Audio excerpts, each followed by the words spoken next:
Hi everybody, Chris Munn here with another COVID update. Today is November 17th, 2020, and we'll be looking once again at our daily article on the Hudson Valley Observer website.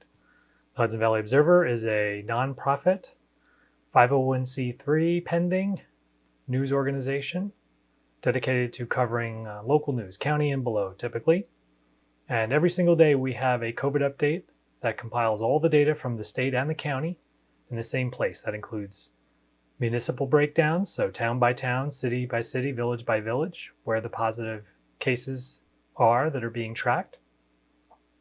And also all the school information about which schools have had positive tests in their district, along with charts about what hospitalizations are at and things like that. So let's take a look at what we've got today. So today's article covers yesterday, which was November 16th. So we'll click into there, scroll down. So as it says, there were 84 new positive tests for coronavirus reported, and that's comes straight from the New York State Department of Health website. It says on Sunday, which is the most recent data posted by Dutchess County, because remember, Dutchess County's dashboard is delayed by 24 hours more than the New York State one. Number of active cases being monitored by the county was 533. That's a really big number now, and it's only going to get larger, I think. And the number of hospitalizations were at 31, an increase of 5. One new death attributed to the disease reported in the county. And there are some stats here that compare to 3 weeks ago. And our outbreak this uptick started about 5 or 6 weeks ago, I would say. But in the last 3 weeks, it's really ramped up. So there's 3 times as many cases, more than 3 times as many cases, and more than 3 times as many hospitalizations as 3 weeks ago. So if we look here at the positive test cases, this is a 7-day average. I like to use a 7-day average because Saturdays, Sundays, Fridays, sometimes they have reporting issues where not the same amount of cases come in on those days. So by doing a 7-day average, we get the bumps sort of worked out of it. Probably at this point, now that it's rising, a 3-day average might make more sense. I'll consider whether we move to that going forward. But a 7-day average we've got here, 7-day average is 43 a day. And obviously today we had 84, but over the last 7 days we've averaged 43, which shows you how far up we really are. We're 40 above the 7-day average today. And it may only be 60 tomorrow again, but generally speaking, you can see the direction we're headed, and it's not a great idea, not a great direction. Hospitalizations, well, you can see that this is heading up as well. And if you compare it, you can see there's a delay, right? You can see that the uptick here started, this is a 3-week chart. So the uptick started about 3 weeks ago, slow and steady up from here. It was at 13 was the average, and then slowly up. And now look at this. I mean, there was a little bit of a dip, and then this is when this new uptick kicked in. Because remember, it can take 7 to 10 days before someone who is infected ends up in the hospital. And then it can take another 15 days or so, another 2 weeks before, if they're going to die, that they do die of the disease. So first we see cases, then we see hospitalizations, and then we see an increase in deaths. And hopefully with new treatments and things like that, we won't see as many deaths this time as we did earlier this year. So under that, we have the cases by municipality. Once again, we've got a breakdown for every single municipality. So we can see, like in my town of Milan, there's 1.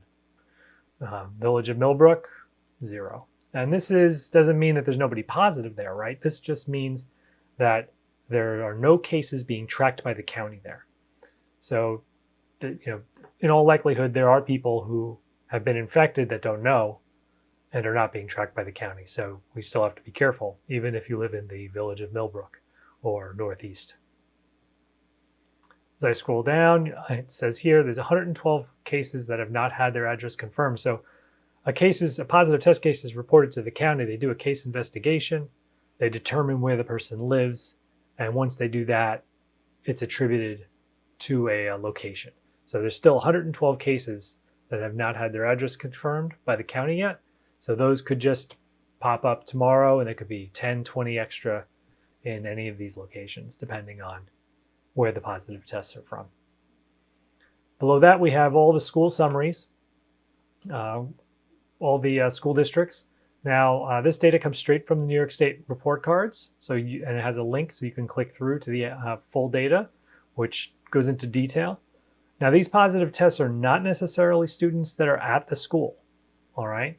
So these are kids between the ages of 5 and 17 who live in that geographic school district. So they may be students there. They could be homeschooled. It doesn't really differentiate. This number doesn't really differentiate. If you want to get into the granular details, which this page would be 10 times as long if we put all this here, we do provide a link to the school district so you can find out exactly what has been reported to the state. Starting tomorrow, actually, we're going to say how many students are actually in person versus at home. Not positive tests, just students. So, for example, I believe Dover has gone completely remote. So tomorrow it'll say no students in person, so that we know that we may get positive tests in Dover. There may be positive tests of kids 5 to 17, but the schools are closed to in person, so they're all remote. So it's less of a concern, I guess, in that situation in terms of in-school spread. So we have a number of positive cases in a few of these schools. We've had some positive cases in previous days on these schools. And then the 3 colleges are listed here: Bard, Marist, and Vassar, with links for more details. There were no positive tests at any of those colleges yesterday. So this comes out every single day. If you come to the Hudson Valley Observer website, that's hvobserver.com, you can sign up for an alert. Either you'll get a little box at the top that says, would you like to be notified for new articles? Or you can go down to the little bell in the bottom right, click on that, and then, I'm already subscribed, of course, but you would be able to subscribe. And then what'll happen is, if you do that on your phone, you'll get a little notice when a new article comes out. And if you do it on your browser, there would be a little notification on your browser when an article comes out. You can just click and go to it. You'll see the title. So if it's the COVID one and you want to read it, you can just click straight in. We also post it on Facebook. You can find us at Hudson Valley Observer. And we do have a Twitter account called Hudson Valley Observer that you could follow there. So that's it for today. Once again, I'm Chris Munn, and please come visit the Hudson Valley Observer. Consider becoming a member. We are funded solely by donations. I take no money. I do not get paid for my time. I do a little writing and mostly manage the reporters to go cover articles. But we are going to survive or not based on your donations. So please visit hvobserver.com. Once again, a 501c3 nonprofit, and please do consider a membership. Thanks. Have a great day.